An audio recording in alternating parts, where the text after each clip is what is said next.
Hey everyone, my name is Josh and welcome back to your fourth stimulus check and news update. We have a lot of news to get into in today's video, but first, if you would like to receive 2 free stocks from Webull valued up to $2,300, make sure to claim them by clicking my link, which you will find in the description box below. Okay, so with Congress failing to extend government funding yesterday, they now have less than 1 day to get it done. At midnight tonight, the federal government is going to be running out of money. The good news is Congress is currently on a path to avert a government shutdown with a continuing resolution they have in place that would extend the funding for at least 2 more months. Starting at 10:30 this morning, Senate Majority Leader Chuck Schumer has a few different amendment votes lined up, which will then be followed up with a vote on the CR funding bill. In order for this to pass in the Senate, they will need at least 60 votes, which means that it will need to be bipartisan. Considering that the continuing resolution will not be raising the debt ceiling, we should see Republicans on board with the plan as well, allowing it for them to pass. So we really shouldn't worry about whether or not it will be bipartisan, as it very well should be. Once the CR passes in the Senate, it will then move on to the House, where we should expect for it to be voted on at some point this afternoon, or perhaps in the evening.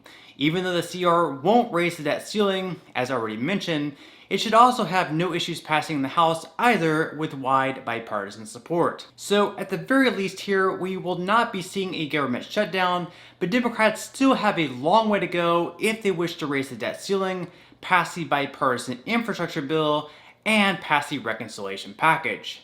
Speaking of the bipartisan infrastructure bill, there's currently a lot of confusion surrounding it. Over the past couple of weeks, House Speaker Nancy Pelosi has sort of flip-flopped on whether or not a vote will take place on the bill. As of this morning, she's still sort of maintaining a stance that the bill will be voted on today.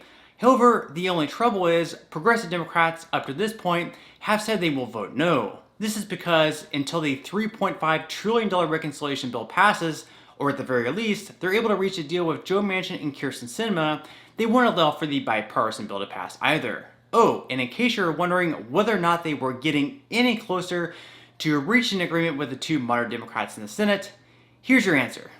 No, they are not. Yesterday, Senator Manchin put out a lengthy statement on his current stance of reconciliation, which said, "Every member of Congress has a solemn duty to vote for what they believe is best for the country and the American people, not their party. Respectfully, as I have said for months, I can't support $3.5 trillion more in spending when we have already spent $5.4 trillion since last March. At some point, all of us, regardless of party, must ask the simple question: how much is enough?" What I have made clear to the president and Democratic leaders is that spending trillions more on new and expanded government programs when we can't even pay for the essential social programs like Social Security and Medicare is the definition of fiscal insanity. Suggesting that spending trillions more will not have an impact on inflation ignores the everyday reality that America's families continue to pay unavoidable inflation tax. Proposing a historic expansion of social programs while ignoring the fact we are not in a recession and that millions of jobs remain open will only feed a dysfunction that could weaken our economic recovery.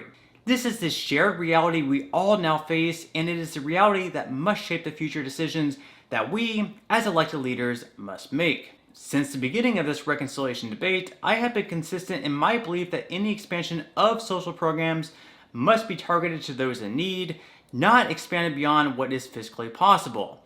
Our tax code should be reformed to fix the flaws of the 2017 tax bill and ensure everyone pays their fair share, but it should not weaken our global competitiveness or the ability of millions of small businesses to compete with the Amazons of the world. Overall, the amount we spend now should be balanced with what we need and can afford, not designed to re-engineer the social and economic fabric of this nation or vengefully tax for the sake of wishful spending. In August, I recommended we take a strategic pause to provide time to develop the right policies and to continue to monitor how the pandemic and economic factors are affecting our nation's fiscal situation before we spend more. Throughout September, I have made it clear to all those who would listen the need to means test any new social programs so that we are helping those who need it the most, not spend for the sake of spending. While I am hopeful that common ground can be found that would result in another historic investment in our nation, I cannot and will not support trillions in spending or an all or nothing approach that ignores the brutal fiscal reality our nation faces. There is a better way, and I believe we can find it if we are willing to continue to negotiate in good faith. If there is one final lesson that will continue to guide me in this difficult debate ahead, it is this. America is a great nation, but great nations throughout history have been weakened by careless spending and bad policies. Now, more than ever, we must work together to avoid these fatal mistakes so that we may fulfill our greatest responsibility as elected leaders and pass on a better America to the next generation. So it's apparent here that Manchin has not changed his views on all this extra spending, which not only puts progressive Democrats in a bind, but also puts House Speaker Pelosi in a tough situation as well.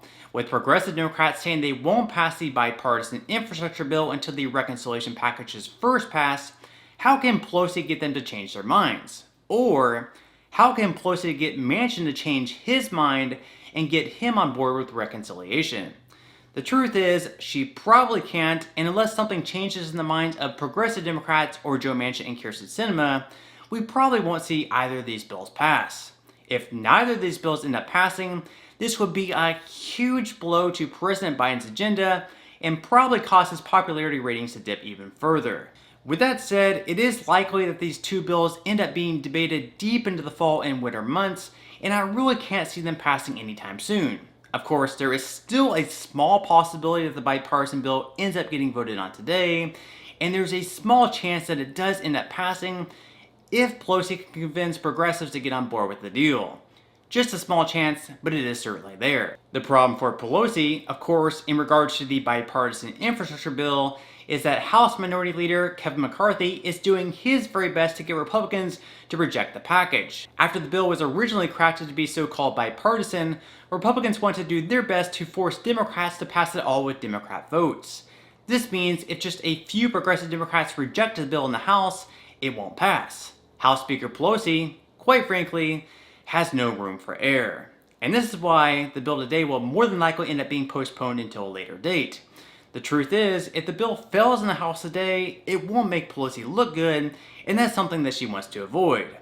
Here is White House Press Secretary Jen Psaki discussing whether or not the White House would like to see the House pass the bipartisan bill today. Does the president want an agreement on the legislative text by tomorrow? Well, I think you're asking me probably because of Speaker Pelosi's comments, I assume. One, I would say the president trusts the Speaker and her assessment of what her caucus needs to win this vote. Our objective here is winning 2 votes, getting these 2 pieces of important legislation across the finish line, because we know the impact they'll have on the American people.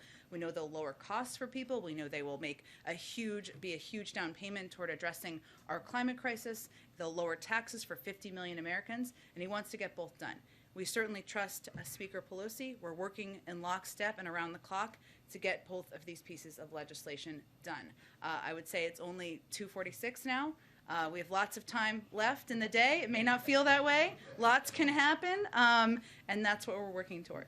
Based on the conversations that he's had with Senator Manchin and Senator Sinema, since we know that there have been plenty of them, does he feel that progressives can trust them to support the bigger package? Well, I can't speak for what members of the Progressive Caucus feel will make them confident about the path forward on reconciliation. Does the president feel that the progressives can trust Manchin and Sinema? I'm not going to speak for what they think they require to get the vote across the finish line. They can speak to that. I'll let them do that. Go ahead. To follow up on that, it seems like Bernie Sanders is throwing a monkey wrench into all this by encouraging. There are no monkey wrenches here. None. Encouraging his progressive colleagues in the House to vote down the bipartisan package, infrastructure package, unless the reconciliation package passes first. Now, I know President Biden has worked closely with Senator Sanders. What happened here, and how much damage has it done? Well, we're in the middle of it here, Terry. We're not done with this. The president has been clear about his commitment to getting both pieces of legislation passed, both of them through. So right now what we're navigating through and we're working through is how we can get agreement, of course, 50 votes in the Senate on a reconciliation package. That's what we're discussing here. We have to see what senators are comfortable with and if everybody involved is comfortable with it to get enough votes to get it across the finish line. So she really doesn't answer the question other than saying that the White House trusts Nancy Pelosi to get both of the deals done. They're basically letting Pelosi take control here, and at this point, not really being too outspoken.